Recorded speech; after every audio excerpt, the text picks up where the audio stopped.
Vamos lá. Olá, pessoal, muito boa noite, boa tarde ou bom dia para quem estiver assistindo. Seja muito bem-vindo a mais um episódio do nosso DPCast, o projeto. E estamos hoje no nosso quadro, o queridíssimo DPCast Convida, para a gente falar de mais um tema muito especial.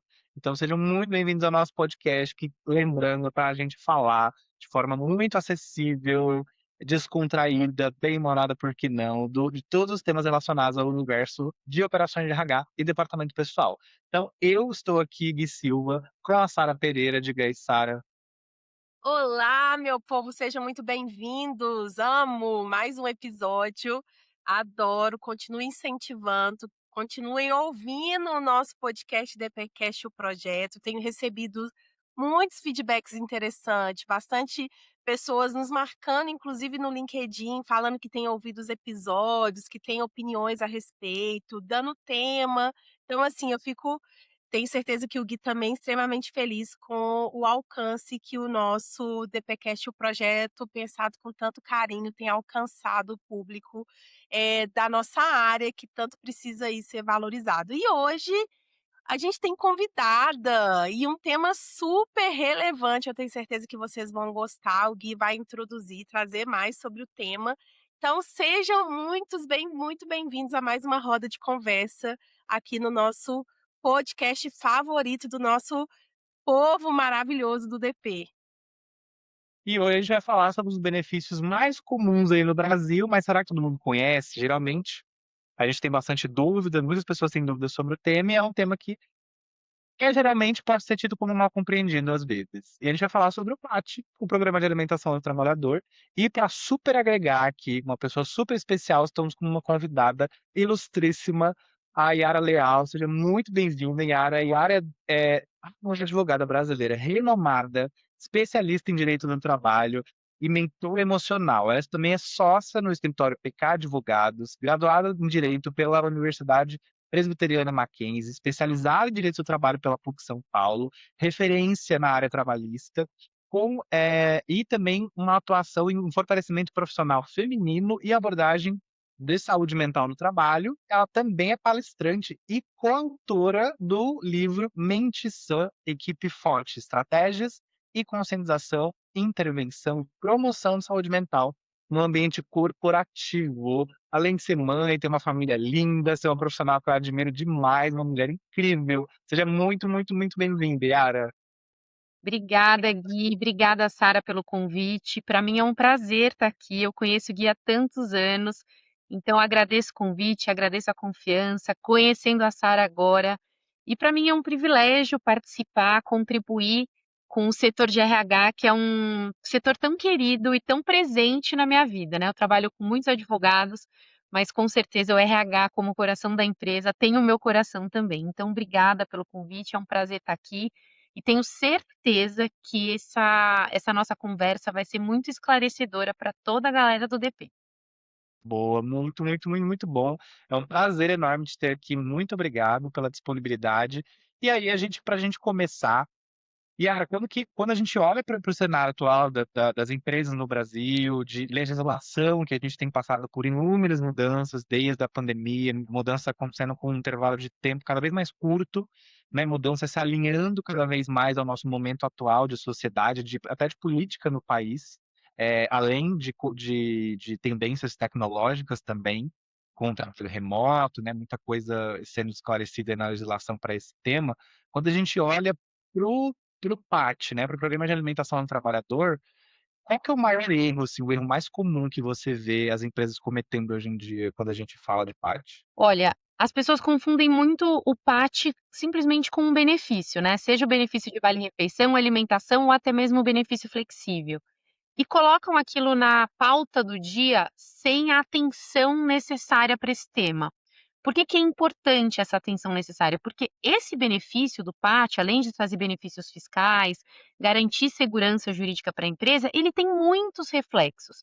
Então, tem reflexos trabalhistas, tem reflexos fiscais, reflexos regulatórios, tem ligação com compliance, por que não falar também Sim, em relação com ESG e NR1?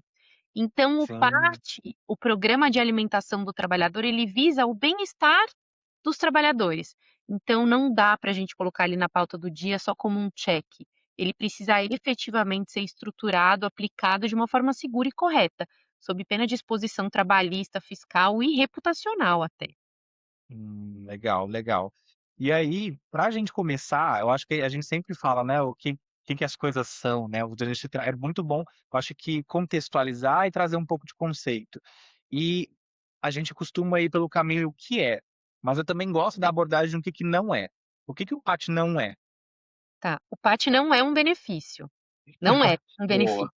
O PAT é um programa.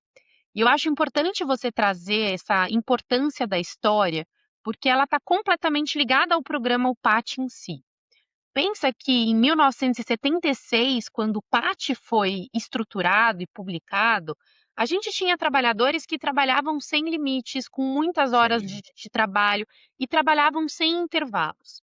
E por essa razão, por pessoas desnutridas, com grande jornada de trabalho, sem alimentação adequada, o número de acidentes de trabalho da época eram enormes. enorme. Empregados que desmaiavam, ou que estavam desatentos, ou que ficavam fracos mesmo, e isso causava grandes acidentes, impactos para a vida profissional, para a vida da empresa e grandes impactos financeiros para a empresa, para o INSS, para o governo, para a saúde pública, para todo mundo. E foi aí, nesse contexto social, que o programa surgiu, com incentivos fiscais para ajudar as empresas a promoverem um ambiente de trabalho mais saudável que fomentasse a alimentação correta. Então, a Legal. princípio, não era um cartão, não era um dinheiro que se dava para Não, as pessoas, né? Hoje em dia, a gente tem muitas empresas com refeitório, mas a ideia era criar ferramentas para que os empregados se alimentassem de forma correta. Então, o PAT ele prevê não só a alimentação correta e, em troca, o benefício fiscal, mas como o empregado tem que se alimentar. Então, tem envolvimento de nutricionista, tem envolvimento de médico, tem envolvimento do Ministério do Trabalho. Então, existe uma regulamentação para proteger a saúde do empregado. E de 76, que foi quando ele foi criado, até hoje, né, em pois é. 2026, muitas e muitas atualizações aconteceram, porque realmente o direito é um fato social. Primeiro, a demanda acontece e depois a legislação vem e regulamenta. E a gente vê isso até hoje, né? Então, era alimentação, era cesta básica, depois passou a ser um vale de papelzinho, que as pessoas ganhavam um vale de papelzinho de troco, e hoje a gente tem aí outras modalidades com cartões multibenefícios, até mesmo aplicativos. Então, ele Sim. foi evoluindo nesses anos todos. Sim, boa. E aí, é até interessante quando você traz essa temática da evolução, e aí falando hoje sobre tecnologia, novas tendências e modernização até da legislação, o benefício flexível. E tem muita gente que às vezes eu acho que empresas que às vezes acaba também fazendo essa confusão, que nem você falou, de tratar a parte como um benefício, inclusive um benefício flexível, né? Que inclusive nos últimos anos teve muitas mudanças justamente na tentativa de esclarecer e prevenir desvio de finalidade, por exemplo. Como você já falou, acho que um pouco também sobre esse ponto, quanto o PAT também teve que se adequar a essa nova tendência do mercado. Nossa, é importantíssimo esse ponto também, porque os benefícios flexíveis, eles são muito novos no Brasil, né? Uhum. Começou em 2018, 2019, ganhar mais força. E com a pandemia, ele efetivamente explodiu. E aí, o que que acontecia? Tanto as empresas que forneciam os benefícios flexíveis por meio de cartões, quanto as empresas adquirentes que compravam esses benefícios, elas colocavam o valor do vale-refeição ou do vale-alimentação dentro de um cartão e deixava esse valor livre para a pessoa gastar onde ela quisesse. Seja no mercado, seja na farmácia, seja na padaria, seja no posto de gasolina, o valor ficava livre. E o PAT percebendo, né, o programa percebendo esse desvio de finalidade, como você mesmo mencionou, ele regulamentou isso em 2021 por meio de um decreto. E ele falou o seguinte: eu não vedo o uso de cartões multibenefícios, mas tudo o que se relacionar ao programa de alimentação do trabalhador precisa ser escriturado separadamente. O que que significa ser escriturado separadamente, para ficar numa linguagem simples? É como se a empresa desse 10 dinheiros para o empregado e ela separasse cada dinheiro num clips. Então ela vai falar: olha, esse dinheiro é para o vale refeição, esse clips é para o vale refeição, esse clips é para o vale alimentação, esse clips é para o seu vale transporte, esse clips é para o seu vale cultura. Então, o PAT, quando ele regulamenta essa escrituração específica, ele fala: então você pode ter benefícios flexíveis, mas o que tiver no clips do Vale Refeição, você só vai poder usar em restaurante. O que tiver no clips do Vale Alimentação, você vai poder usar no mercado. Então, evita esse desvio de finalidade de acordo com o credenciamento da própria maquininha. Então, não dá para confundir PAT com benefício flexível, porque a própria lei regulamentou isso em 2021. Legal. E eu acho que quando a gente também traz um pouco dos conceitos, e também eu acho que esclarece esses pontos de finalidade, fica muito claro, assim, que não trata o programa também em si, além do conceito, a prática também não se trata só sobre operacionalização, né, sobre só a concessão dos créditos ou uma refeição, né, ou seguindo até com a convenção coletiva, né, porque a CLT tem preceitos básicos, mas as convenções sempre complementam isso, dos sindicatos dos empregados, então não é só operacionalização, né, Sara? Quando a gente, acho que principalmente fala sobre a atuação do departamento pessoal, é até um desafio levar e esclarecer isso para as empresas, porque até às vezes de conceitos básicos de operacionalização de folha de pagamento, algumas empresas, até dependendo do porte, não têm muita clareza. E quando se fala de PAT, ainda mais empresas que podem estar em um contexto remoto, ou empresas que têm atuação em segmentos muito específicos, parece que ainda é algo nebuloso para elas, né, Sara? Isso é um ponto super importante, até que a Yara trouxe aqui, porque a gente vê muito no discurso. Para quem acompanha redes sociais, o próprio LinkedIn, acho que a Yara já deve ter dado de cara com esse tipo de discurso, principalmente de fornecedores de benefícios flexíveis, é que, ele faz uma diferença muito grande no PAT, né. E aí quando você lê o discurso, você não consegue compreender qual é a diferença que ele faz no PAT. A gente está adepto ao PAT, não se preocupa. Só que ainda é realmente um discurso muito escuro, nebuloso, quando a gente não compreende verdadeiramente o que é o PAT. E aí, quando a Yara explica aqui no nosso começo do nosso episódio, o que é o programa, que ele veio muito antes de existir fornecedores de benefício flexível, que ele veio justamente para garantir uma boa alimentação ao colaborador, uma saúde de alimentação ao colaborador, ao funcionário em si, e que a gente hoje tem, uma visão, ainda deturpada do que é o PAT por essa falta de esclarecimento, de clareza. Se confunde muito o lado comercial, e aí, Yara, fica à vontade para me corrigir, mas se confunde muito a área comercial de venda do produto, das maquininhas, de todo a história ali do comercial do produto de venda, do vale alimentação, do vale refeição,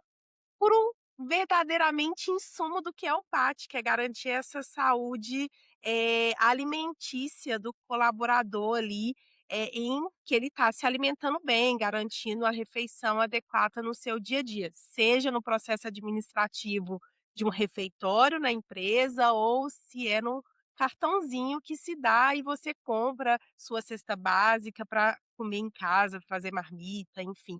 Mas trazer essa essência do que é o PAT verdadeiramente, porque quando você fala com um profissional de DP, a visão que ele tem é: eu vou cadastrar ali no sistema o CNPJ e estamos no PAT. É sobre isso e nada mais. Basicamente essa é a visão que um profissional de departamento pessoal tem. Só que existem muitas coisas por detrás disso, não é basicamente só um cadastro num sistema para garantir que aquele CNPJ esteja assertivo. Vai desde garantir realmente que aquele valor que a empresa destina está indo para o local certo, ao comércio, o quanto ele ganha, o quanto o governo, de modo geral, está envolvido nisso, né. E aí, Yara, o que eu fico de pergunta para você sobre esse comentário que eu fiz é o seguinte: o que que de fato, assim, o DP virou operacional demais nesse tema, sabe? O PAT não é só, igual você falou, não é um benefício, é um programa regulamentado mesmo. Mas na prática, na finalidade da prática mesmo, o DP vê como algo operacional. E às vezes o líder ou o dono da empresa vê como um papel lucrativo de retenção ou não de imposto. Mas, na verdade, assim, o DP deveria estar olhando para onde a respeito disso, sabe?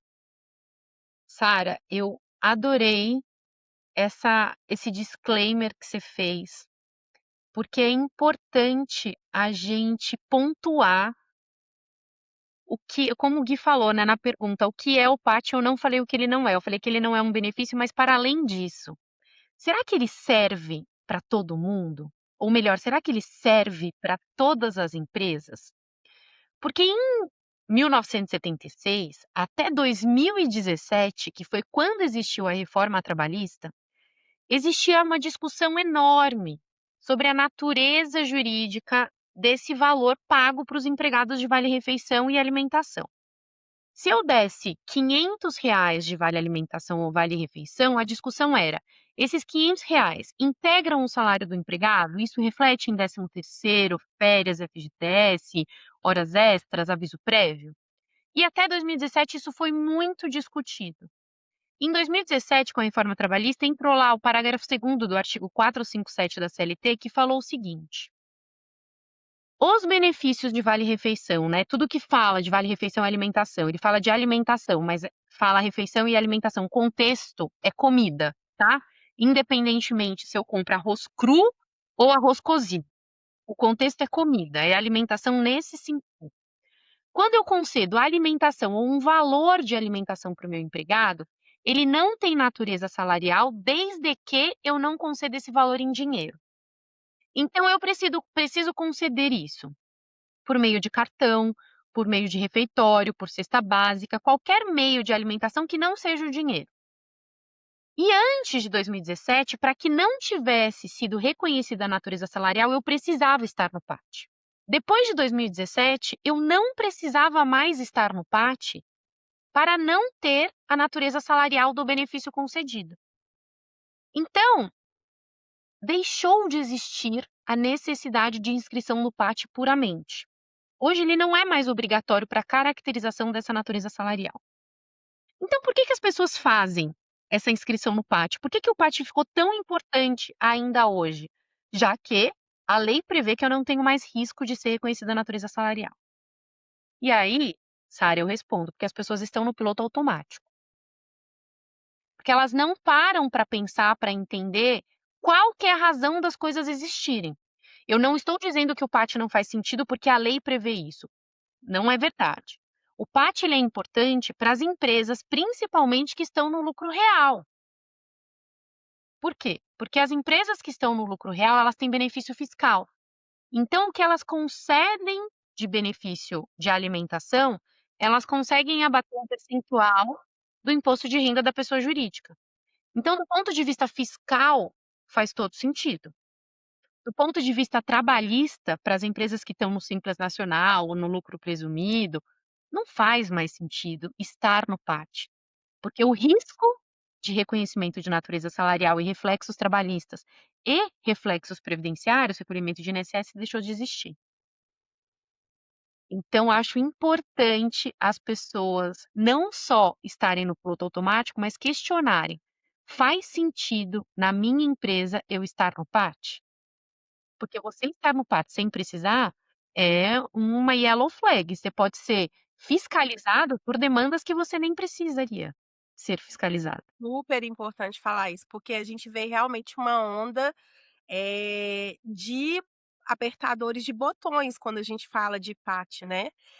Inclusive quando se fala de PAT, o primeiro medo que vem é: "Ai meu Deus, tenho que me cadastrar, senão eu vou ser autuado". Mas isso que a Yara falou é super importante, é capaz de você ser autuado porque você se cadastrou sem entender o porquê você está fazendo aquilo. Se você está só apertando o botão sem entender a real essência do que e como funciona toda a estrutura do PAT. Feito.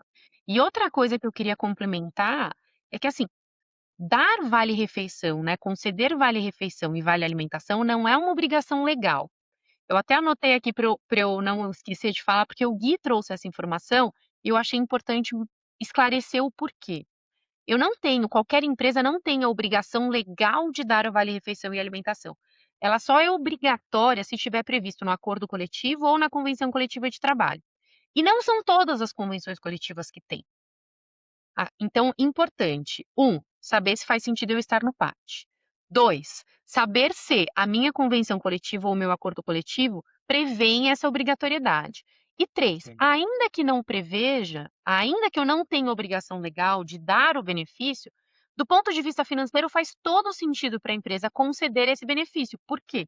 Porque é um dinheiro barato, entre aspas. Sim. Sobre esse valor do vale-refeição e do vale-alimentação, eu não tenho INSS, eu não tenho imposto de renda, eu não tenho reflexo em 13º, férias e FGTS. E, além disso, eu consigo usar isso como um diferencial competitivo para atração e retenção de talentos. Então, Sim. realmente é um diferencial competitivo no mercado. E aí, assim, é muito importante a gente entender também a linha histórica, porque para a gente começar a caminhar para o que a gente quer trazer também, além de conceito, uma mudança recente que houve também nos últimos anos. Então, como a Yara introduziu lá atrás. Então, é de 76 o programa. O programa é de 76, ele passou por inúmeras mudanças. Em 2021, teve o marco regulatório moderno, com o decreto 10.854 de 2021. Em 2022 e 2023, teve uma portaria com atualização posterior, que foi a 672, que aí ela reforçou as regras de adesão do programa, a governança do programa e quais seriam os critérios de fiscalização. Em 2023, teve a Lei 14.442, que aí ela foi oriunda da conversão da MP 1108, que aí ela reforça muito a vedação ao desvio de figura e finalidade, que a gente trouxe, que a Yara mencionou aqui, as diretrizes para o uso correto do benefício, e começou-se a se discutir a questão que teve a atualização recente por meio do decreto 2.712, do ano passado, de 2025, que foi a interoperabilidade. Que é uma coisa que me gerou muita dúvida também, porque no início, antes de sair o decreto na íntegra, Yara, teve muita questão de que, nossa, mas a empresa vai ter que fazer alguma coisa. Eu cheguei a pensar, porque eu acredito que muita gente deve ter pensado isso também. Então eu queria até pra gente rir já. Que ia ser que nem por exemplo, o que que eu imaginei? Porque hoje a empresa contrata um fornecedor, né? Quando ela fornece, como você disse, tem a obrigação de fornecer o vale alimentação refeição, contrata o fornecedor, tem lá um cartão específico, e assim como tem contas que você paga, cada empresa paga aí, tem um convênio com um banco, né? O benefício você tem um fornecedor. Eu cheguei até a pensar, gente, será que agora a gente vai ter que ter uma gama como se fosse o banco, que a pessoa recebe o salário onde ela quer, ela vai receber o benefício, tipo, não, eu quero ter flash, vamos ter flash. Não, quero Alelo, quero que pague no meu Alelo, mesmo você tendo flash. Eu até pensei que ia ser assim, depois eu fiquei, meu Deus.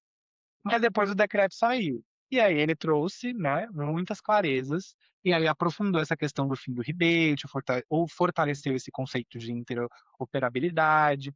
Aí eu queria que a gente começasse a entrar nesse conceito, né? Agora que a gente recapitulou um pouco a história, o que que mudou de verdade, assim mesmo, com essas novas regras do decreto mais recente do PAT? Tá. Eh, Essa ideia de interoperabilidade e de portabilidade, ela teve um artigo lá em 2021, assim, jogado. Vamos ter interoperabilidade e portabilidade. Pá, bomba. Como? Como isso acontecerá, né? Imagina com tantas empresas fornecedoras de benefícios e com tantas novas empresas crescendo e surgindo, o que que aconteceu? Então, isso que você pensou, Gui, eu também pensei, e muitas empresas de benefícios pensaram dessa forma, porque a lei não explicou lá em 2021 como isso ia acontecer. Então, significa que uma empresa vai ter que dar o benefício que o próprio empregado escolhe, ela vai ter que gerir 5, 10 empresas de benefício, uma loucura. Então, foi importante essa lei em 2025. Olha quanto tempo a gente esperou, né? 4 anos esperando para entender como isso ia acontecer.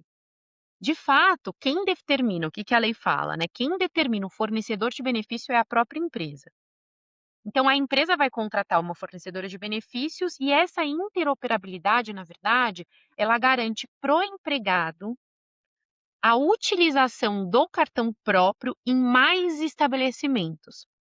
É garantir que a maquininha ela use e passe o cartão de todas as operadoras de benefício. Por quê? porque isso aumenta o poder de compra do empregado e garante uma equidade, uma concorrência leal entre as pessoas que trabalham, no ramo de benefícios. Um exemplo sem números absolutos, tá? Arredondando. Uma empresa com arranjo fechado, por exemplo, ou seja, ela o que que é o arranjo fechado? Só para esclarecer aqui antes de explicar como funcionaria. É aquela empresa que passa que tem uma bandeira própria, ela faz os credenciamentos dos estabelecimentos e o empregado daquele cartãozinho de benefício próprio só usa os cartões nos estabelecimentos que são credenciados. Então, o número de estabelecimentos é menor, porque a bandeira é cadastrada num número menor. Nos arranjos abertos, isso não acontece, porque as empresas de benefício passam em qualquer maquininha. Então, arranjo aberto é Master e Visa, por exemplo, passa em qualquer lugar. Então, o que que acontece? Quando você tem uma empresa com arranjo fechado, que o número de estabelecimentos é menor, a taxa de administração da maquininha é muito maior. Então, como eu falei, não são números absolutos, mas vamos supor que uma empresa de arranjo fechado cobre 6, 7% de taxa por compra. Para as empresas de arranjo aberto, a taxa é de 2, 3, metade. Então, isso ajuda o empregado, que vai ter um leque maior de estabelecimentos para usar, ele não vai ficar perguntando: "Aceita meu cartão?". Por quê? Porque é presumido que o cartão dele vai aceitar em todo lugar. E mais do que isso, ajuda também o comércio, que vai ter menos taxa de administração para pagar. Então, isso realmente ajuda o comércio e ajuda os estabelecimentos e ajuda os empregados também. Então essa é a ideia da interoperabilidade. É um cartão passar em todas as maquininhas. "Ah, mas isso já acontece?" Deveria, mas existe uma regra de transição. A expectativa é que até o final desse ano essa interoperabilidade já esteja bem avançada. Eu estava aqui pensando no que você estava falando, Yara, eu lembro, né, vou ter que expor aqui um pouquinho a minha idade, expor um pouquinho a minha trajetória de uma anciã, mas tudo bem. Eu lembro, assim, há muito tempo atrás, a gente não precisa do ano não, mas eu lembro que no começo, quando eu trabalhava no início lá no DP, a gente tinha muito isso, né, de fechar com fornecedor de vale alimentar, nem se tinha a chance de falar de flexível, não, a gente nem sabia o que seria isso, na verdade. E eu me lembro que a gente ia fechar fornecedor de ticket de modo geral para vale transporte, aí tinha lá os papeizinhos, aí tinha o vale refeição, alimentação. Eu sou dessa geração, pessoas, que era papel ainda. E a gente realmente só tinha aquele lugar para comer, não tinha nem a possibilidade da gente ficar fazendo compras, né, de fazer: "Ah, vou fazer compra para poder", além do ser realmente um atrativo, para aquela vaga, de você poder sustentar a sua família também com o dinheiro daquela alimentação, fazer com, né, fazer a compra mensal da casa. E o quanto que a gente evoluiu nisso, né, hoje a gente inclusive nem precisa sair de casa para aquelas pessoas que trabalham home para comprar com o dinheiro do vale refeição, vale alimentação. Chega na sua casa o almoço, se você quiser, pronto ali com aquele dinheiro que a empresa te fornece, realmente virou um atrativo. E o tanto que a gente evoluiu nisso, né, Yara e Gui.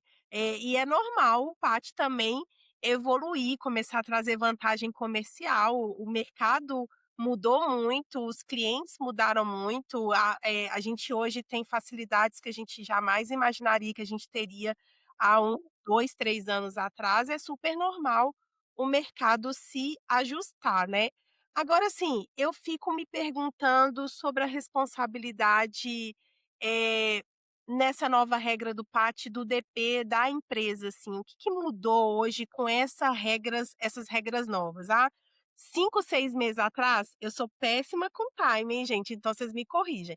Mas há 5, 6 meses atrás, era um boom essas novas regras do pátio. A gente estava vendo notícia pipocando em tudo que é canto. Todo mundo virou especialista e falando um pouquinho sobre a pauta. E aí, tirando essa nova regra de realmente melhorar o mercado na hora de fazer a compra e você conseguir ter mais flexibilidade de fato de comprar em qualquer lugar com as bandeiras Visa e Mastercard, o que que mudou internamente quando a gente fala em nível de negócio empresarial para o DP e para a empresa, sabe? Tá. Essa mudança, Sara, ela aconteceu também em 2021, no decreto de 21. É que tudo o que eu falei para vocês, né, que tinha bomba, era bomba, mas não tinha regulamentação, a gente não sabia o como aconteceria. Era só uma boa, né? Como que ela ia explodir, ninguém ia saber. É, então existia essa bomba aí de como que isso aconteceria. E lá em 2021 o rebate foi vedado, foi proibido. O que que era o rebate? Vamos supor, a empresa compra R$ 100.000 de vale-refeição. Ela recebia um percentual de volta de cashback. Então, se fosse, sei lá, 1%, ela ia receber R$ 10.000. R$ 1.000. Se fosse 10%, R$ 10.000 de dinheiro disponível para ela usar onde ela quisesse. E aí, isso, né, do ponto de vista concorrencial, tinha um impacto enorme, porque se a taxa era de 6, como que uma empresa que cobrava uma taxa de 2 ia fazer esse repasse? Né? Precisava ter a autossubsistência da companhia, da empresa, e até para fomentar crescimento. Então, em 2021, o rebate foi proibido. O que aconteceu? Teve uma regra de transição dos contratos que estavam vigentes, os contratos novos não podiam prever esse rebate. O que as grandes empresas de benefícios fizeram? Tá bom, então já que eu não posso devolver dinheiro, eu vou dar benefícios.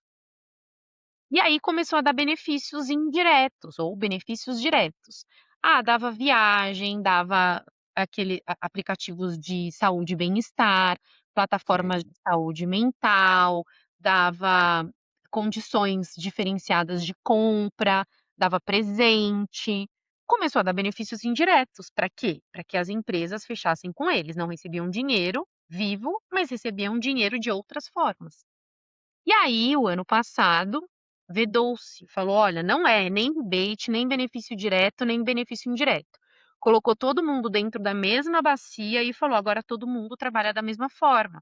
Porque se você conceder benefício direto ou indireto, isso vai trazer concorrência desleal.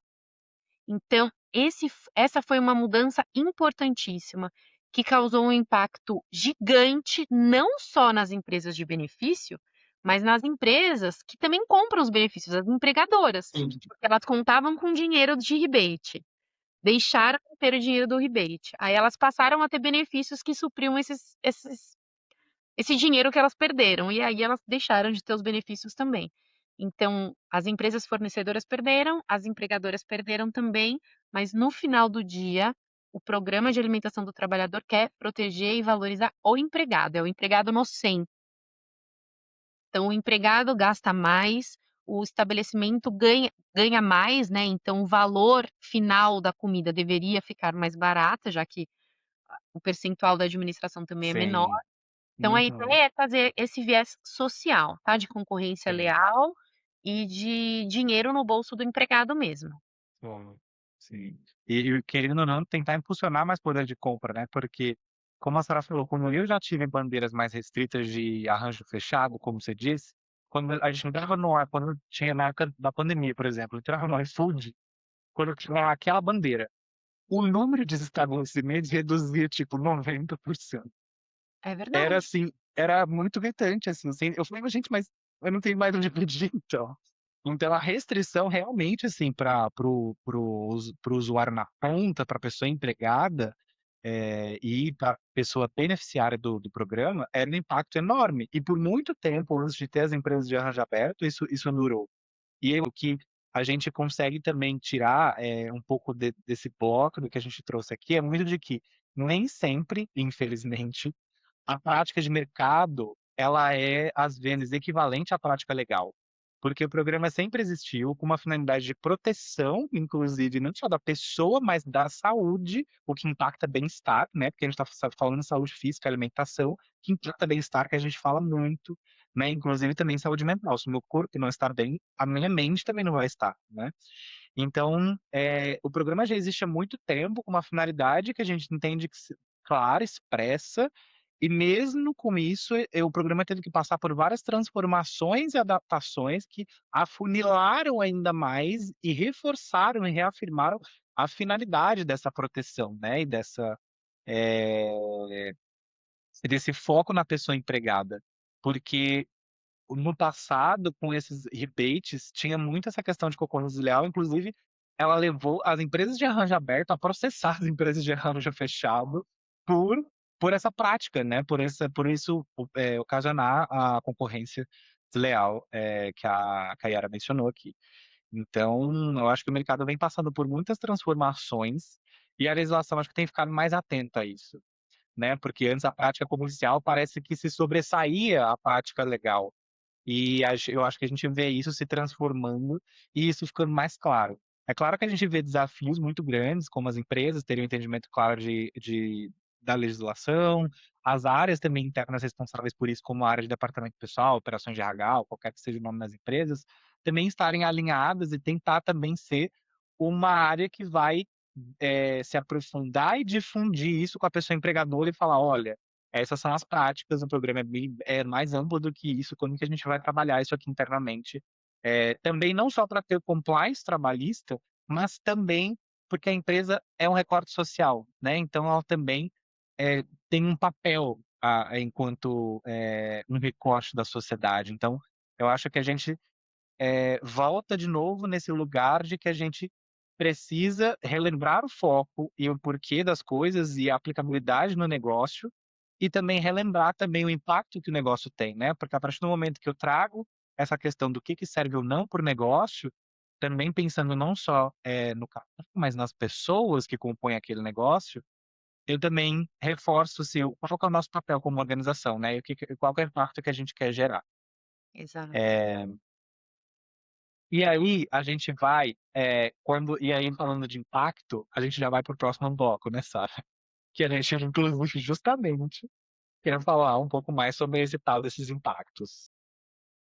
Justamente, eu ia perguntar inclusive para Yara, assim, Yara, você entrando numa empresa agora, nesse momento, você acabou de entrar, qual seria, assim, o seu olhar para o PAT, assim? O que que você revisaria primeiro no PAT? Quais seriam as dicas que você daria para esse profissional de DP? Olha, que pergunta capciosa, mas assim, eu tendo do jurídico ou do RH, a primeira coisa que eu olharia do PAT são os contratos com os meus fornecedores, para saber quais são as condições comerciais, se tem cláusula de retenção, se tem rebate previsto, se tem benefício direto ou indireto, porque o impacto é muito alto. Uma empresa que está no PAT e é desenquadrada do PAT, porque ela não observou as regras legais, ela tem impactos enormes. Por exemplo, o desenquadramento do PAT de uma empresa que recebe benefício fiscal, que está no lucro presumido e tem o desconto do IRPJ, o fisco pode cobrar os últimos 5 anos de benefício fiscal recebido de forma inadequada, com multa e juros. Esse valor pode ser reconhecido na natureza salarial e ter reflexos trabalhistas e previdenciários dos últimos 5 anos, fora a autuação do Ministério do Trabalho, que tem multa também, que pode ser até de R$ 50.000 em dobro no caso de reincidência. Então, olhar o contrato do fornecedor de benefícios seria a lição número 1. Eu tenho uma lista, assim, eu sempre falo isso com o Gui. Toda vez que eu entro numa empresa, eu tenho um novo cliente, eu já tenho uma lista de coisas que, no mínimo, ele tem que me mandar antes. Eu sempre falo assim: se a gente tivesse esse poder, como colaboradora participando de processo seletivo e não fosse pré-julgada, a gente pediria antes, né, que seria: "Qual é a convenção coletiva de trabalho que vocês estão inseridos? Deixa eu dar uma lida para ver onde é que eu estou me enfiando. Quantas você tem? Todos os laudos de saúde e segurança ocupacional", porque, você acaba se envolvendo um pouco, tem muitas empresas que usam parceiros e o DP que gerencia. Hoje a gente tem muitas empresas que trabalham assim, e contratos com fornecedores. E também costumo perguntar qual é o sistema de DP, de folha de pagamento que você usa, porque ali eu já tenho mais ou menos um pré-julgamento de onde eu estou me enfiando. É, porque realmente é isso, né, a gente acha que não gera impacto, mas aquele profissional que realmente é cabeça pensante, que não vai viver por osmose só apertando o botão, ele vai conseguir ter uma visão do todo. E ele consegue reduzir custos com isso. Se ele fizer uma análise igual a Yara trouxe aqui, ele vai evitar passíveis, né, vai evitar multa, um olhar crítico para aquilo que não tinha nenhum profissional olhando. Isso é super importante, né, Gui?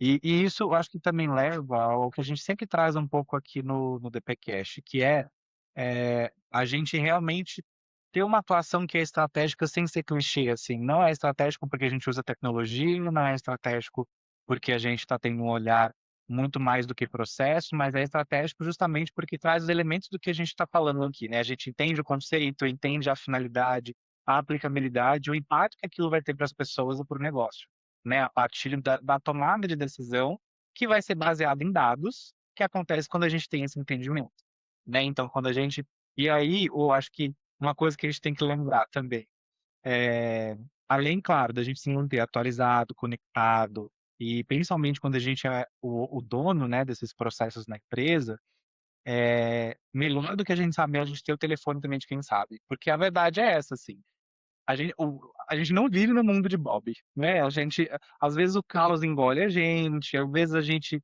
não consegue se aprofundar nas coisas da maneira que a gente gostaria, às vezes a dinâmica operacional da empresa puxa a gente para outras coisas, e realmente às vezes a gente não vai conseguir ser a pessoa que, nossa, vai olhar tudo 100% e nossa, não vai passar nada. Vai passar alguma coisa, mas qual que é o risco do que vai passar, né? A gente está preparado, né? A gente tem mais ou menos daquilo mapeado, a gente está avaliando quais são esses riscos, todas as pessoas estão cientes desses riscos. E assim, quando eu conheci a Yara, por exemplo, foi uma empresa inclusive de benefícios, que eu trabalhava, de benefícios de arranjo aberto, e ter a atuação em parceria com ela é muito bom, porque eu sempre tive uma segurança muito grande com a expertise dela, com a interlocução. E até hoje eu lembro dos contratos, assim, eu leio os contratos e falo, meu Deus, se a Yara tivesse aqui, esse contrato ia ser tão completo. Contratar, olha como tá fácil. Com toda certeza.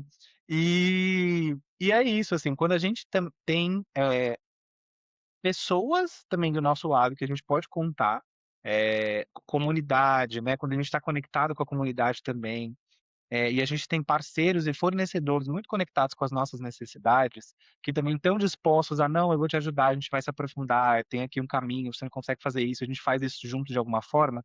Eu acho que também é muito importante. E também é importante a gente lembrar, a gente é humano, erros porventura pode acontecer, mas, de novo, a gente tem que entender, né, qual que é os riscos que a gente está correndo e quais pessoas que a gente pode contar. Então, seja a comunidade, seja um fornecedor, seja o time interno na empresa. Então, isso é sempre muito importante lembrar. A gente não vai fazer nada sozinho. Nada acontece sozinho, né? A lei não é escrita sozinha, o negócio não é composto sozinho, a gente não é super-herói, a gente não vai salvar o mundo. Muito mais. A gente fala muito de bem-estar e a nossa área, eu acho que é uma área que é puxada e sempre cobrada quando, entre aspas, algo ruim acontece, para não dizer uma merda, né? Mas quando algo ruim acontece, todo mundo lembra, todo mundo cobra, todo mundo pressiona. Então a gente, eu acho que é um lembrete muito assim, desse lugar da gente ser gentil consigo mesmo, né? Da gente dar, se esforçar, dar o nosso melhor, mas lembrar, somos pessoas, somos humanos, né? Quais são os nossos limites e também quais são os limites do negócio, né? Porque às vezes a gente fala, não, eu quero fazer tudo isso, e às vezes nem sempre o negócio, às vezes, está no momento que ele quer, às vezes, deixar tudo redondo, às vezes ele quer assumir risco, ele quer crescer, às vezes, de forma desordenada para depois ajustar tudo lá na frente. Então, entender também o ambiente que a gente está inserido é muito importante, né? Além do conceito. E como que a gente vai equilibrar o conceito que a gente entende junto com o que o cenário que a gente está inserido está proposto a fazer ou não, justamente para a gente não entrar nessa neura, tipo, ah, meu Deus, eu não consigo fazer as coisas da maneira que deveria, mas qual que é o momento do negócio? Quais são as possibilidades? Quais são os limites, né? Então, Eu eu queria acho que essa aproveitar, reflexão é muito importante. eu acho legal a gente, embora não tenha a ver com parte, Uhum, com risco. E risco exato. também tem a ver com parte. Então tem conexão, embora não seja ela direta. Sim, Nós brasileiros fomos criados, a cultura do Brasil é uma cultura reativa. Então a gente reage aos problemas, a gente reage às ações, a gente reage aos riscos. E são poucas as empresas que gostam de evitar riscos, porque elas exato. falam: "Não, esse não é o meu momento, não, agora eu não tenho esse dinheiro, não, agora eu não tenho esse tempo, agora eu preciso expandir". E pensando nisso, eu desenvolvi um produto aqui no escritório que eu chamo de compliance trabalhista, que ele traz clareza para as empresas de quais são os riscos envolvidos na operação. E Que resumindo bacana. muito, não vou vender produto, não Uhum. é nada disso, mas só para trazer um Mas pouco da minha mas experiência muito interessante. Sim. como advogada trabalhista que pensa e trabalha com ambientes de trabalho seguros e sadios, eu sempre vendo esse produto, eu sempre trago esse discurso de que o risco ele existe de 3 formas: o risco conhecido, o risco percebido e o risco desconhecido. O que que é o risco conhecido? É aquele risco que todo empresário sabe que tem, mas ele acha que aquele não é o momento, que não é ele não tem o dinheiro para investir, ou que por uma razão de negócio ele fala: "Não, esse risco eu estou disposto a correr, porque na balança esse risco vale mais para mim ou traz mais para mim do que, financeiramente, do que qualquer outra coisa". Exemplo típico de empresa de tecnologia. Empresa de tecnologia não gosta de ter controle de jornada. A lei fala: empresas com mais de 20 empregados precisam ter controle de jornada. O cara de Sim. tecnologia que faz software quer ter controle? Não quer. Se a empresa implementa controle de jornada, ela não vai encontrar profissionais. Então é um risco que o empresário sabe, assume e faz prova oral, faz prova Uhum. testemunhal, eh, organiza lá as tarefas que o empregado precisa entregar e a vida segue assim. É um risco conhecido. Mas para além do risco conhecido que o empresário sabe, existe o risco percebido, que é aquele ele sente no ar. Mas como o Gui falou, a rotina toma conta e ele não para prestar atenção no risco. E tem também aquele risco despercebido, desconhecido, que quando chega, ele fala: "Como ninguém me falou? Meu advogado não falou, meu contador não falou, o RH não sabia disso que cuida da minha folha de pagamento?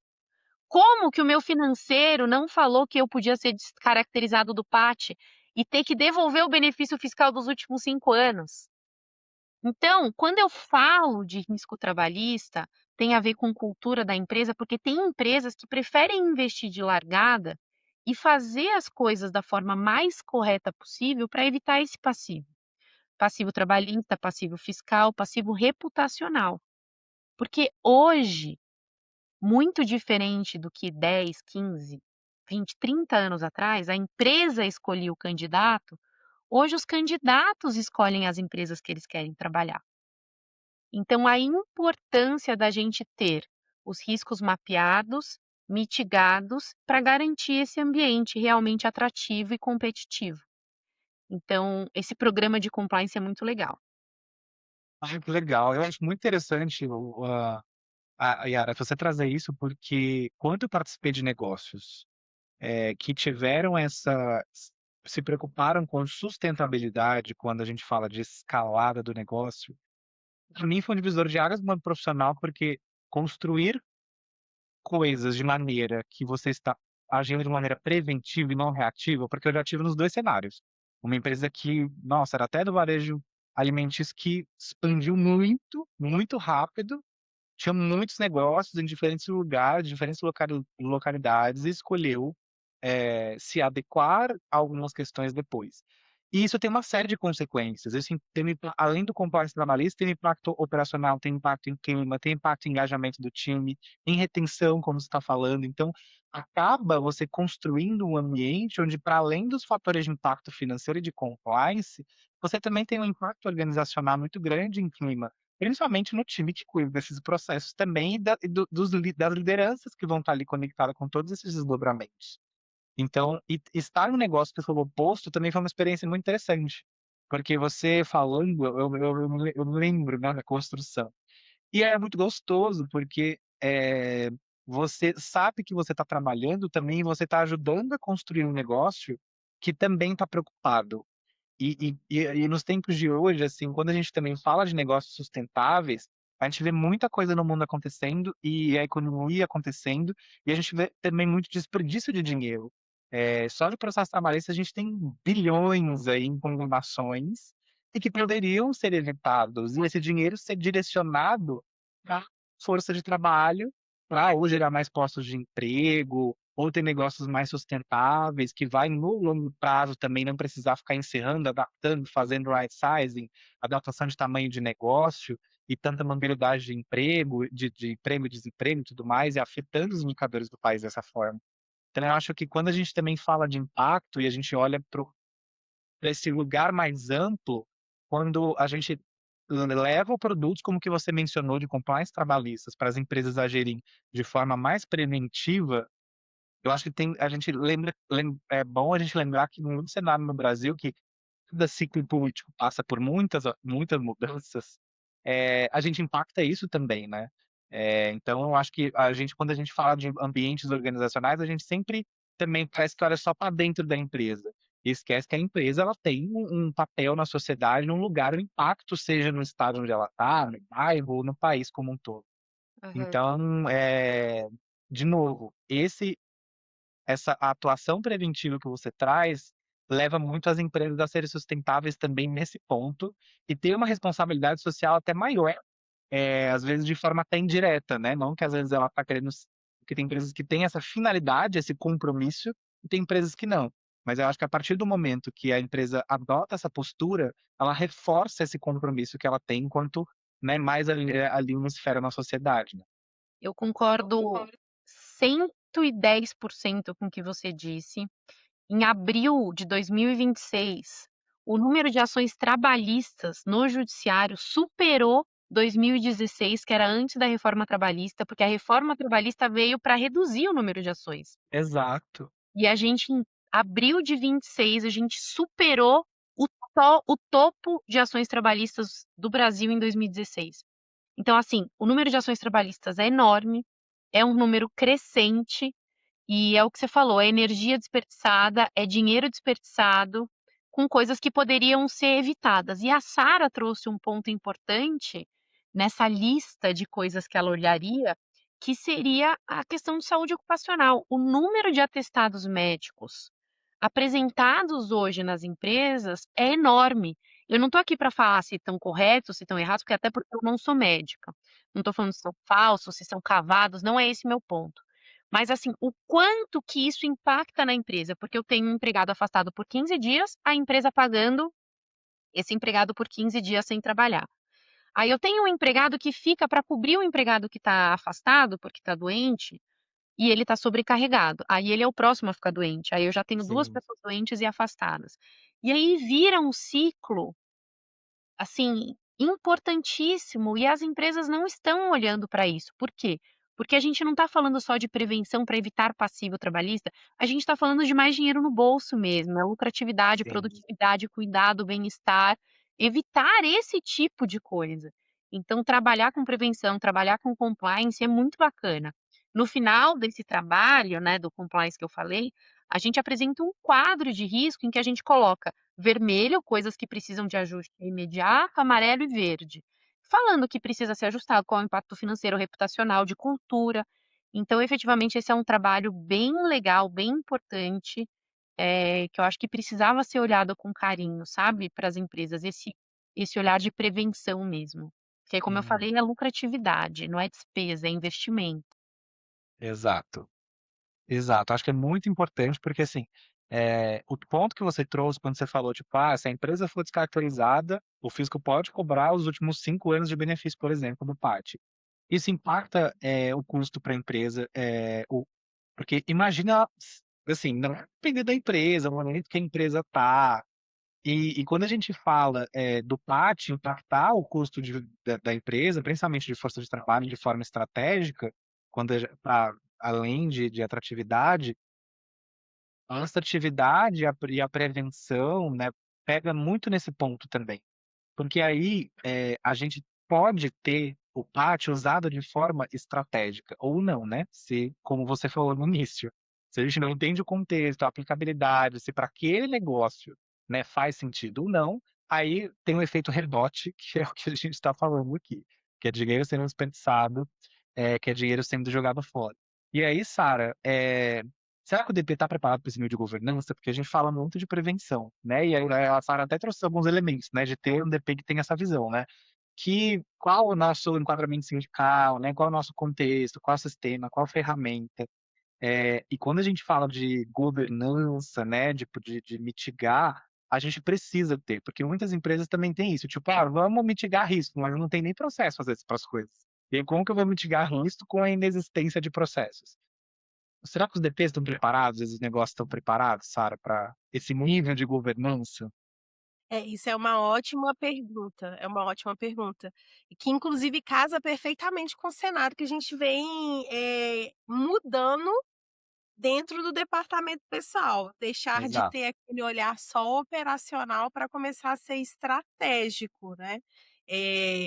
Estava escutando vocês aqui e eu estava me recordando que quando eu virei minha mentalidade para que, nem sempre a lei vai ser cumprida porque existe um negócio dentro da empresa, que às vezes, na grande maioria, é muito maior que a própria legislação, e quando eu, profissional que cuida da lei, Yara sabe disso, né, tá aí também dentro, inserida do contexto da lei. Quando a gente, profissional, que lida o dia inteiro com processo, legislação, autuação, consegue entender que o problema não somos nós, e sim uma coisa muito maior que está acima de nós, que é receita, lucratividade, saúde da empresa no quesito de continuar de pé para bancar, salários, para bancar o básico até se estruturar, ou seja, quando a gente começa a entender mais do negócio e não é, pessoal, que a gente está esquecendo do DP não, da lei não. Se vocês, ouvirem os últimos episódios, na verdade, se vocês ouvirem todos os nossos episódios do DPcast, eu e o Gui, a gente vive falando sobre isso. Não é que a gente não é defensores da legislação não, pelo contrário, a gente defende o tempo inteiro a lei. Mas o que eu peço é para o profissional de DP começar a olhar um pouquinho mais para o negócio. E parar de sofrer quando a lei não é cumprida 100%. Isso é importante, gente, quando você consegue ter esse discernimento, é um divisor de água, você dorme até melhor. Porque, assim, juro, eu lembro do meu profissional quando eu tinha 18 anos, quem nunca, né, quando tá com 18, 20, 24, briga por qualquer coisa, né, bota a mão no peito, veste a camisa e fala: "Eu vou brigar por Eu isso". digo que a gente tem um ímpeto sindicalista, né, que a gente fala: "Não, mas vai prejudicar o empregado, meu Deus", as empresas amam, só que não, Eu não sei se é a idade, com certeza é, a maturidade vai chegando, né, e você começa a compreender melhor como é a dinâmica da empresa, e você começa ou o cansaço, né, a gente vai ficando mais velho e fala assim: "Por que que eu vou ficar brigando por isso? Não vale a pena, eu vou seguir meu caminho". Mas o olhar que eu quero trazer aqui, que casa com a pergunta que o Gui trouxe aqui, que é se o DP está preparado, eu volto 2 passos atrás e faço a seguinte pergunta: você, profissional do DP, está olhando para o negócio ou está olhando só para os e-mails que chegam no seu e-mail para você apertar botão no sistema? Eu faço essa pergunta antes, porque o DP só vai estar preparado quando ele sair da caixa, quando ele parar de apertar botão e olhar só e-mail. Quando ele começar a ser inserido em reuniões de pautas de negócio, quando ele começar a ser inserido em conversas de roda de liderança, quando ele começar a entender do negócio fora da caixinha dele e entender o impacto daquilo. Nem sempre a lei, vai ser a que vai ser colocada ali, que vai fechar a conversa. Yara trouxe um contexto maravilhoso, eu acho que casa perfeito aqui. E a gente vai ter que aprender a lidar com isso, quando a gente começa a olhar para além da legislação. A gente vive num país que vou tirar minha blusa de DP aqui e vou colocar a minha blusa de empreendedora. A gente vive num país que ser empreendedor é difícil pra caramba. Eh, a gente como DP já parou para pensar nisso? Sabe quanto custa um funcionário? Imagina para o cara que paga, para a empreendedora, para a mulher, para o empreendedor que paga, o empresário que paga essa folha. E aí você pensa que ele tem que ganhar o triplo, o quádruplo daquilo para ele conseguir ficar de pé. Então, às vezes, a legislação não vai mesmo acontecer do jeito que você queria não, amiga, e você vai dormir tranquila, em paz. E vai seguir a sua vida, porque você tem sempre que saber quais são os riscos, isso é importante. E sempre deixar claro os riscos, isso é super importante. Formalizar, abrir a boca, levantar a mão, trazer os problemas, mas nem sempre eles vão estar em primeiro lugar para ser resolvido não, às vezes eles vão ficar lá no último lugar para ser resolvido. E o empresário sabe do risco disso. Mas é por isso que a gente ainda é visto muito como operacional e não estrategista na governança. porque a gente não consegue conversar com uma liderança para trazer visão de negócio, só visão de problemas, né. A gente é visto como a pessoa que traz problema e não a pessoa que quer participar do negócio, que quer fazer aquele empreendedor sobreviver, ir para frente. Isso não quer dizer que você não tenha que falar dos problemas, é como a gente fala disso. Temos aí outros episódios de comunicação também que vocês devem ouvir que fala sobre isso. Enfim, então assim, antes de fazer a pergunta, o DP está preparado para essa governança? Eu volto atrás, aí umas casinhas atrás desse jogo que é chamado vida, e faço a seguinte pergunta: você está só apertando o botão ou você está realmente olhando para o todo, dando passo para trás e vendo a estratégia como um todo? Não adianta você ver um e-mail, tratar aquele e-mail no sistema e não entender a origem de tudo aquilo, não se conversar. Falamos sobre isso aqui no começo desse episódio, sobre todo mundo sair se cadastrando no sistema do PAT sem entender o que que é PAT. E às vezes você está aí dando tiro no pé, está trazendo a autuação para dentro da empresa sem precisar fazer o cadastro só porque acha que é obrigado a fazer cadastro. Não pensa, não tem visão estratégica, faz por osmose. Então tem que tomar muito cuidado nisso. Eu estava falando com a minha sobrinha hoje, ensinando ela para casa e ela fazendo por osmose. Aí eu falei com ela assim: "Minha filha, você está fazendo por osmose, presta atenção na pergunta, lê de novo para você entender". E ela: "Não entendi", lê de novo. E eu faço a mesma coisa com o profissional de DP. Lê de novo, mas lê sem pensar no operacional. Faz esse exercício pensando na estratégia, de conhecer qual é a receita, qual é a estrutura da empresa, onde está perdendo lucratividade, por quê. Chama as pessoas para conversar. Então eu acho que sim, se o profissional do DP começar a levantar da cadeira e fazer esse tipo de trabalho, eu acho que ele dá conta sim de fazer uma governança estratégica.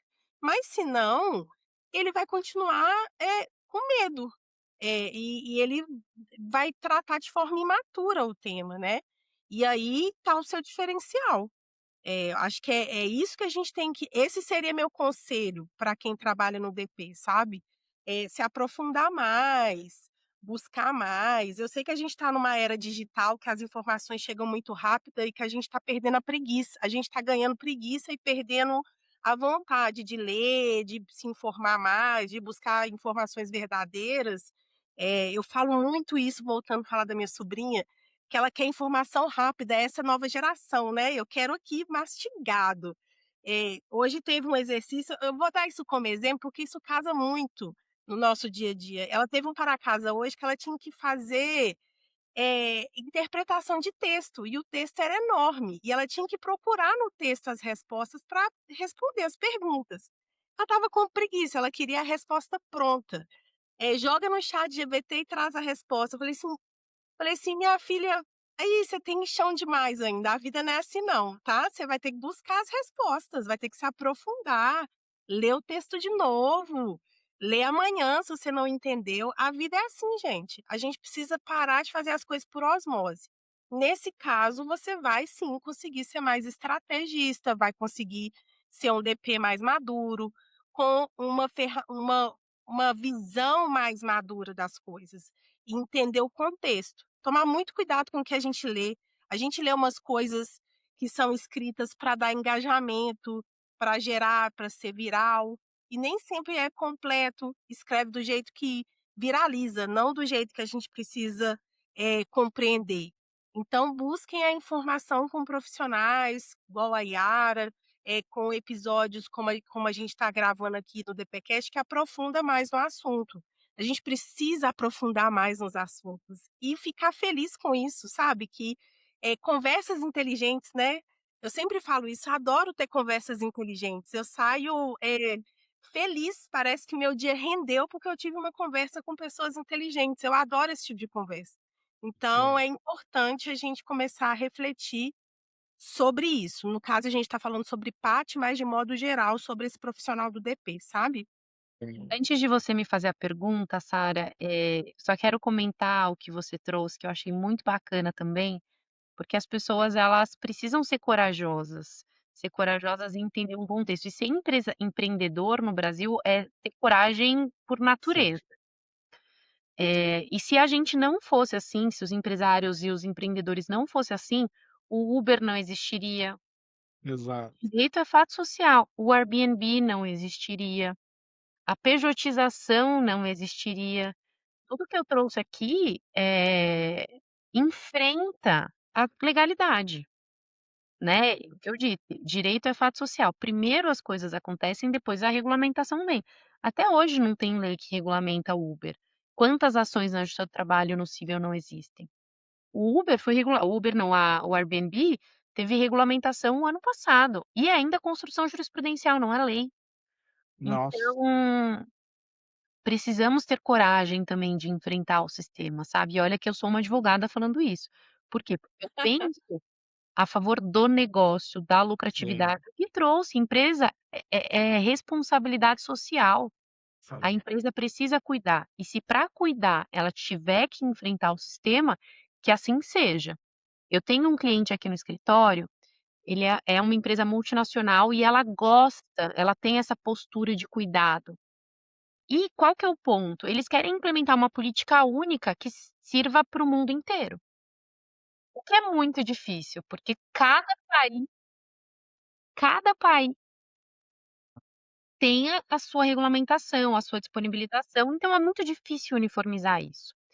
E eles tinham uma política de férias muito e do leste europeu, é a empresa, muito diferente, que eles Legal. concediam férias em vez de no Brasil você trabalha 12 Sim. Não, meses, não, não. e aí Descansa. depois de 12 meses você tem direito de gozar nos próximos 12, 30 dias. Que essa empresa fez?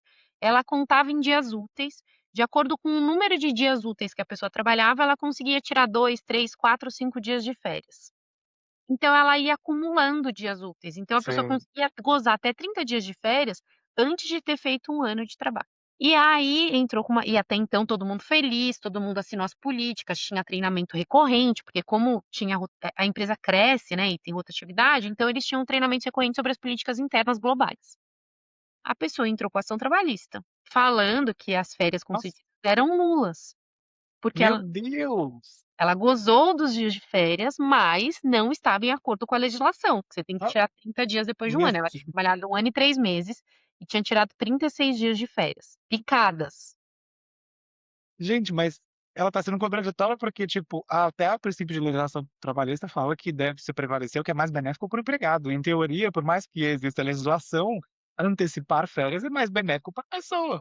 Então, mas a legislação prevê isso e a ideia de ter 30 dias corridos de Gente, férias é conectado com saúde mental. sim, exato. Então, se a pessoa pica as férias Você do ponto de descansa vista quando é necessário, não quando pode, é, né. não teria, essa conexão com a saúde mental. Ela entrou com ação trabalhista e eu estava receosa, mas claro, a gente Sim, fez uma eu defesa, entendo. fui fazer audiência, entrei nesse cenário que você trouxe, que era uma política benéfica, que ela tinha concordado com tudo aquilo, a gente ganhou em primeira instância, comemoramos pra Olha, caramba.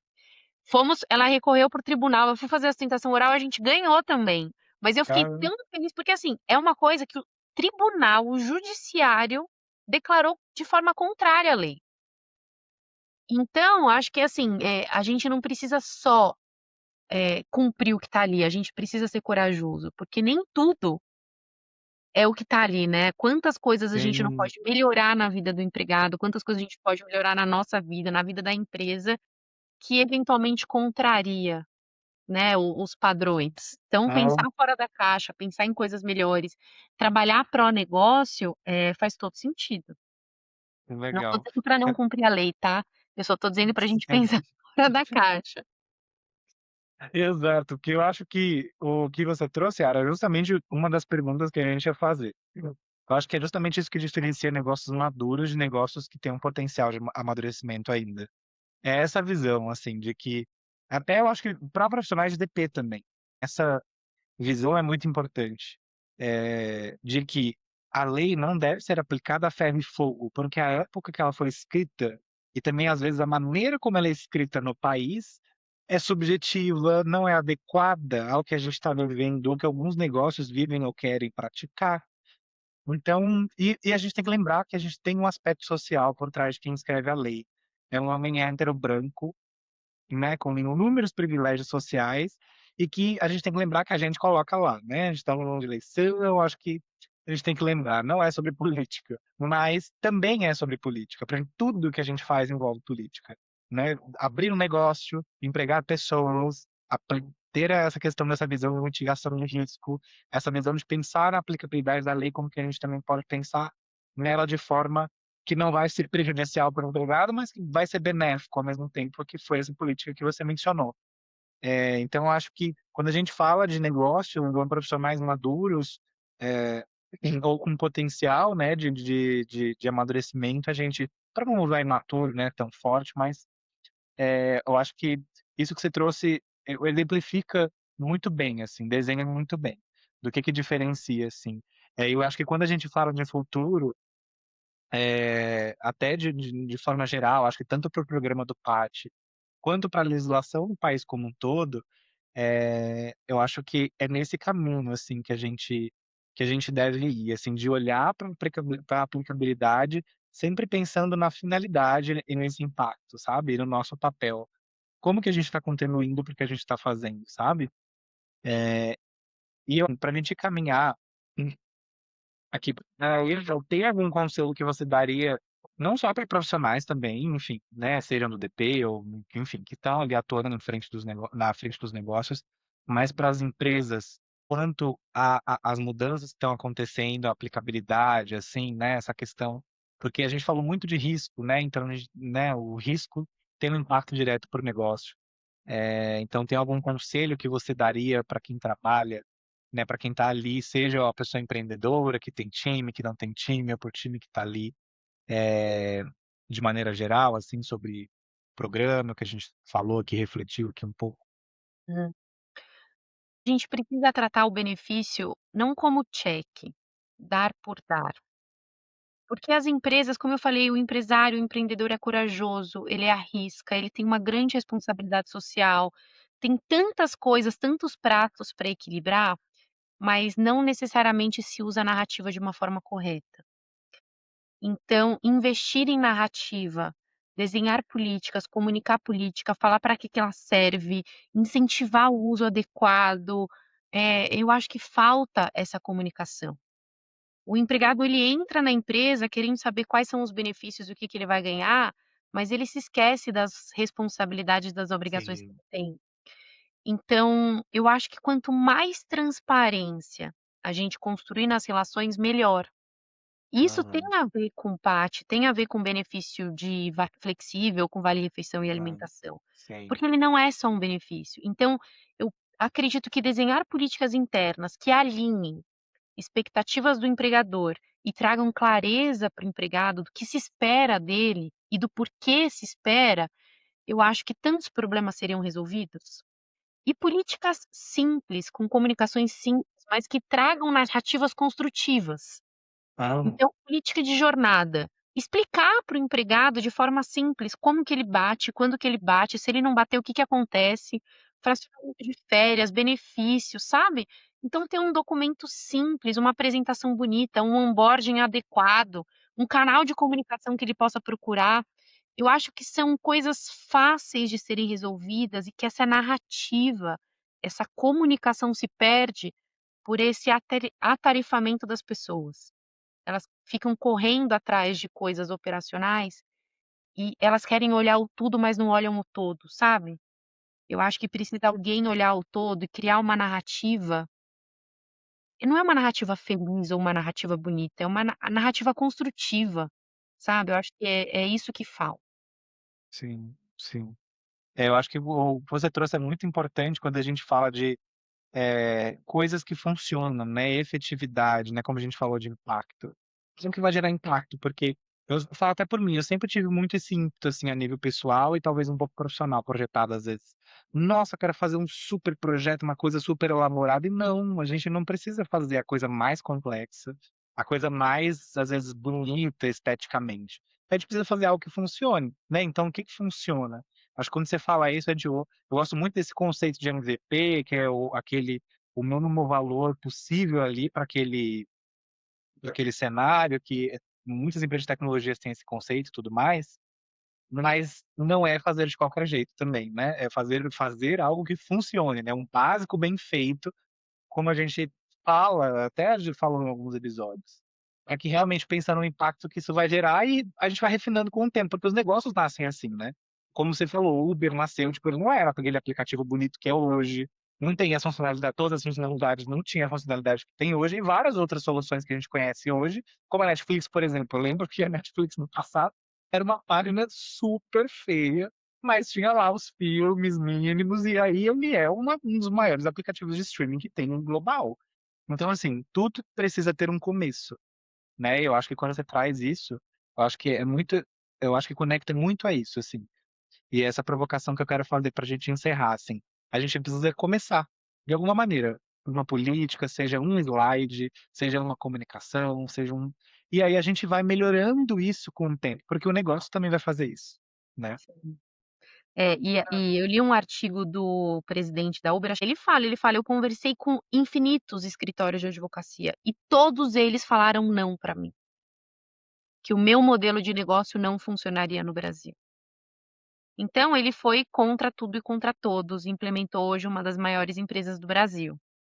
E quando a gente fala de fazer o básico, é isso, as pessoas querem participar de tudo que é estratégico. Eu vejo o estagiário querendo participar da audiência mais importante ou do caso mais relevante, mas o arroz com feijão não está sendo feito. Então, assim, faz parte da construção. Para a gente trabalhar com coisas estratégicas que fazem parte, a gente precisa fazer o arroz com feijão bem feito. E as pessoas não querem fazer o arroz com feijão, quer todo mundo trabalhar no estratégico e o básico tá não entrega, a gente peca no pequeno, no básico, no que faz efetivamente as coisas acontecerem e serem relevantes e impactantes. Então, acho que a nossa conversa foi muito produtiva, a gente falou sobre pátio, falamos sobre cultura, falamos Sim, sobre quebras de paradigma, mas, acho que o essencial foi discutido mesmo, que é cuidado, cuidado de pessoas, visão de essa visão estratégica, mas não necessariamente ser diferente, né. O cuidado com as coisas que são básicas mesmo. Então isso com certeza gera grande impacto em todas as empresas, na nossa vida profissional, pessoal. mas muito obrigado. Então, olha, a gente está chegando no fim do nosso episódio. Eu queria agradecer muito de novo, Yara, a sua disponibilidade. Eu acho que foi incrível tudo que a gente falou aqui, com Maravilhosa, foi certeza. Eu acho que maravilhosa. mexe muito a gente vai assim, um flow assim. Eu, como a eu amo conversas assim, eu amo essas trocas, essa conexão. Eu também saio sempre melhor, aprendendo coisas novas, assim. Ao longo com as falas de vocês, aprendi a refletir muita coisa também e sigo aprendendo. Eu amo trocar, amo aprender com mulheres incríveis como vocês, e com pessoas e profissionais incríveis. Então, assim, Yara, muito obrigado pelo seu tempo, pela disponibilidade, pelas trocas e os insights riquíssimos que a gente teve aqui. Sara, obrigado pela parceria. Sim, foi Sempre, incrível, sempre. incrível, incrível. E eu agradeço sempre ao público, aos nossos ouvintes que sempre está aqui, aos fiéis, aos novos, aqueles que compartilham, que sempre Com estão certeza. comentando lá no nosso LinkedIn quando a gente posta. Eu agradeço imensamente. São vocês que fazem a gente continuar com as pautas, chamar convidado, gravar do nada num domingo, num feriado. Então, assim, a gente começou com uma vontade, né, minha e do Gui ali, de ter um projeto para vocês, e hoje a gente continua porque vocês curtiram, curtem até hoje, e sempre traz pautas pra gente, comentam. Então, Yara, muito obrigada pela sua participação, foi incrível. Eu acho que eu nunca ouvi falar de Pathy tão claro como dessa vez, sem charlatismo, sem vendas comerciais, sem posts para engajar, simplesmente o Pathy como ele é. E foi super rico, eu agradeço e continuem lá, galera, ó, continuem curtindo, ouvindo, comentando, compartilhando, que com certeza vem muito mais por aí. Com certeza.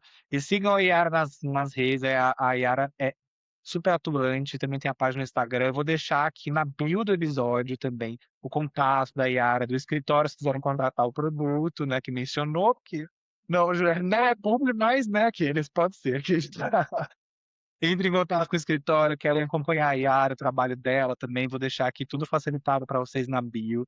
Acompanhem a gente, obrigado, de verdade, para quem ficou até aqui, para quem tá, e até o próximo pastel, gente. Um beijo. Tchau. Beijo, tchau, tchau.